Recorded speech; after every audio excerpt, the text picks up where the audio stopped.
ସାଙ୍ଗମାନେ ଜୟ ଜଗନ୍ନାଥ। ପୁଣି ଗୋଟେ ନୂଆ ଭିଡ଼ିଓରେ ସମସ୍ତଙ୍କୁ ସ୍ୱାଗତ କରୁଛି।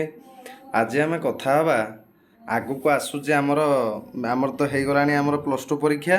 +2 ପରୀକ୍ଷା ତ ଚାଲିଲାଣି, ମେଟ୍ରିକ୍ ପରୀକ୍ଷା ଆସନ୍ତାକାଲିଠୁ ଆରମ୍ଭ।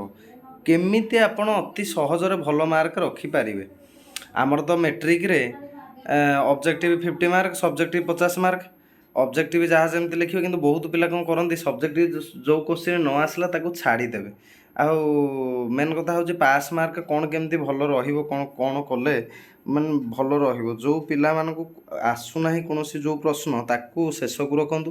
ଯେଉଁ ପ୍ରଶ୍ନ ଆସୁଛି ତାକୁ ପ୍ରଥମେ ଆଟେଣ୍ଡ କରିଦିଅନ୍ତୁ, ଏବଂ ଯେଉଁ ପ୍ରଶ୍ନ ଆସୁନାହିଁ ତାକୁ ଆଦୌ ଛାଡ଼ନ୍ତୁ ନାହିଁ। ନମ୍ବର ପକାଇକି ଯାହା ଆସୁଛି କିଛି ବି ଲେଖିଦିଅନ୍ତୁ, କିନ୍ତୁ ନମ୍ବର ପକାଇକି କିଛି ବି ଲେଖନ୍ତୁ। ଲେଖିଥିଲେ କିଛି ମାର୍କ ଆପଣ ପାଇବେ। ଯଦି ଛାଡ଼ିଦେବେ ତାହେଲେ ଟୋଟାଲ୍ ତ ପାଇବେ ନାହିଁ, କାରଣ ଲେଖିଥିଲେ ଭୁଲ ହେଲେ ତ ମାର୍କ କଟିବ, ଅଲଗା କଥା।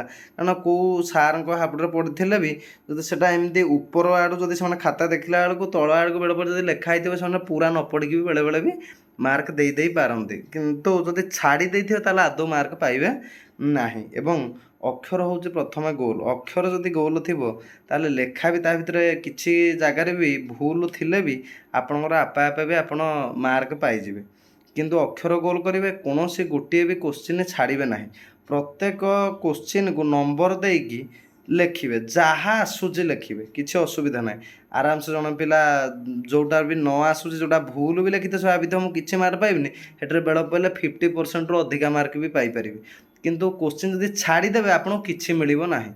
ସବୁ କୋଶ୍ଚିନ୍ ଆଟେଣ୍ଡ କରିବେ, କୌଣସି କୋଶ୍ଚିନ୍ ଛାଡ଼ିବେ ନାହିଁ। ଏବଂ ଯେଉଁ କୋଶ୍ଚିନ୍ଟା ଆଗ ଆସୁଛି କରିବେ। ଏବଂ ହ୍ୟାଣ୍ଡରାଇଟିଂଟା ହେଉଛି ସବୁଠାରୁ ଗୁରୁତ୍ୱପୂର୍ଣ୍ଣ। ହ୍ୟାଣ୍ଡରାଇଟିଂ ଗୋଲ୍ ହେବା ଇମ୍ପୋର୍ଟାଣ୍ଟ ନୁହେଁ, ହ୍ୟାଣ୍ଡରାଇଟିଂ ପଢ଼ି ହେଉଥିବା ଦରକାର।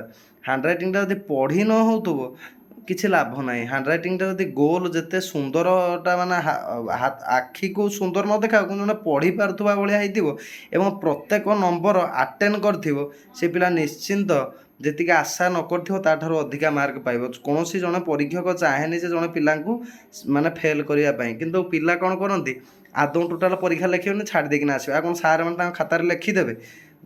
ପ୍ରତ୍ୟେକ କୋଶ୍ଚିନ୍ ଯଦି ଆଟେଣ୍ଡ କରିଥିବେ ତାହେଲେ ଜଣେ ପିଲା କେବେ ହେଲେ ଫେଲ୍ ହେବ ନାହିଁ। ଆଜି ପାଇଁ ତ ଏତିକି। ଯଦି ଭିଡ଼ିଓଟି ଭଲ ଲାଗିଥାଏ ଭିଡ଼ିଓଟିକୁ ଲାଇକ୍ କରିବେ, ଚ୍ୟାନେଲଟିକୁ ସବସ୍କ୍ରାଇବ୍ କରିବେ ଏବଂ ମେଟ୍ରିକ୍ ପରୀକ୍ଷା ଏବଂ +2 ପରୀକ୍ଷା ଦେଉଥିବା ସବୁ ଛାତ୍ରଛାତ୍ରୀମାନଙ୍କୁ ଅଲ୍ ଦି ବେଷ୍ଟ।